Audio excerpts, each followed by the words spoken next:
আসসালামু আলাইকুম। নতুন রেসিপি দেখার জন্য আপনাকে স্বাগতম। প্রিয় বন্ধুরা, ব্রয়লার মুরগি আমাদের খাদ্য তালিকার খুবই কমন একটা মেনু। সুস্বাদু, সহজলভ্যতা এবং দামে তুলনামূলক কিছুটা কম হওয়াতে আমরা প্রোটিনের চাহিদা মেটাতে প্রায় ব্রয়লার খেয়ে থাকি। কিন্তু যথাযথভাবে রান্না করতে না জানার কারণে ব্রয়লারকে খাদ্য তালিকার বাইরে রেখেছেন তাদের সংখ্যাও নিতান্ত কম নন। আশা করছি এই রেসিপি আপনার এতদিনকার সেই ধারণা পাল্টিয়ে দেবে। রান্নার শুরুতে আমরা আমাদের কাঙ্ক্ষিত মুরগিটা মোটামুটি ছোটো ছোটো পিস করে কেটে নেব, খুব বড় যেন না হয়। তারপর মুরগির পিসগুলো একটা স্ট্রেনারে রেখে পানি যতটা সম্ভব ঝরিয়ে নেব, অথবা আমরা কিচেন টাওয়েল কিংবা টিস্যু ইউজ করেও মুরগির গায়ের বাড়তি পানি শুকিয়ে নিতে পারি। আমি এখানে 1 কেজি মুরগি কেটে নিয়েছি। এখন আমরা মুরগির পিসগুলো সরাসরি তেলে ফ্রাই করে নেব। ডুবো তেলে ফ্রাই করার দরকার নাই, বরং কম তেলে চামচ দিয়ে উল্টিয়ে মুরগির এপিট ওপিট মোটামুটি ফ্রাই হয়ে এলে এগুলো আমরা কড়াই থেকে উঠিয়ে নেব।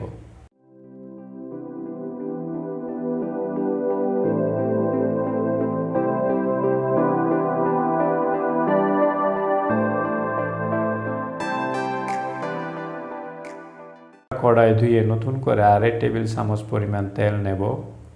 তেল গরম হয়ে এলে অল্প কিছু গোটা জিরা, একটা তেজপাতা, 4টা করে গোলমরিচ ও লং ও 5টি এলাচ তেলে দিয়ে একটু নেড়ে চেড়ে এর উপর আগে থেকে ফ্রাই করে নেওয়া সব মুরগি ঢেলে দেব।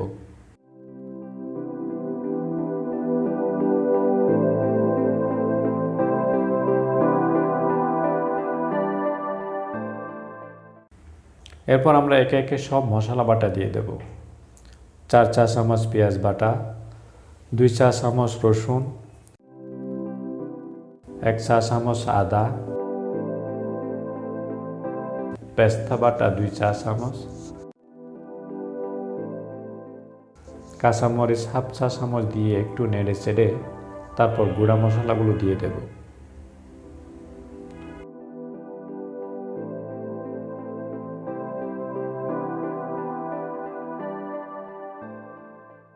তিন চা চামচ মরিচ,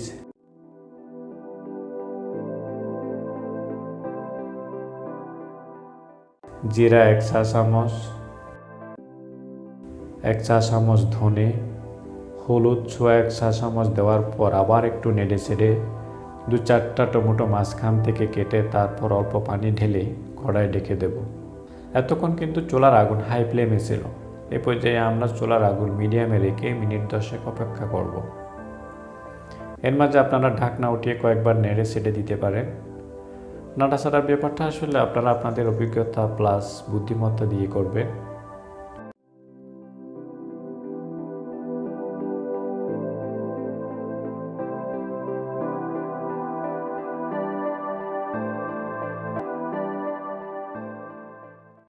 দশ মিনিট পর ঢাকনা উঠিয়ে চাহিদা অনুযায়ী লবণ দিয়ে দিচ্ছি। লবণটা চাইলে আপনি শুরুর দিকে, অর্থাৎ আপনি যখন মশলা দেবেন ওই সময় দিয়ে দিতে পারেন।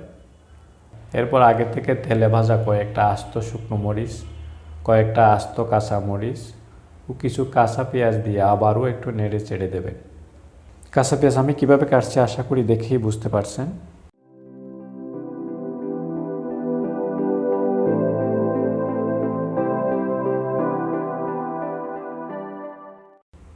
এরপর 5-7 মিনিটের জন্য কড়াই ঢেকে দেব। 5-7 মিনিট পর ধনেপাতা দিয়ে মিনিট 2-এর জন্য কড়াই ঢেকে দেব। এরপর আপনি দেখবেন আপনার রান্না পরিবেশনের জন্য সম্পূর্ণ প্রস্তুত। প্রিয় বন্ধু, রেসিপিটি যদি আপনার ভালো লেগে থাকে তাহলে ছোট্ট একটা রিকোয়েস্ট, প্লিজ আমার চ্যানেলটা সাবস্ক্রাইব করুন। এতে করে আমি আরও নতুন নতুন রেসিপি তৈরি করতে উৎসাহ পাব। সবাই ভালো থাকবেন। আল্লাহ হাফেজ।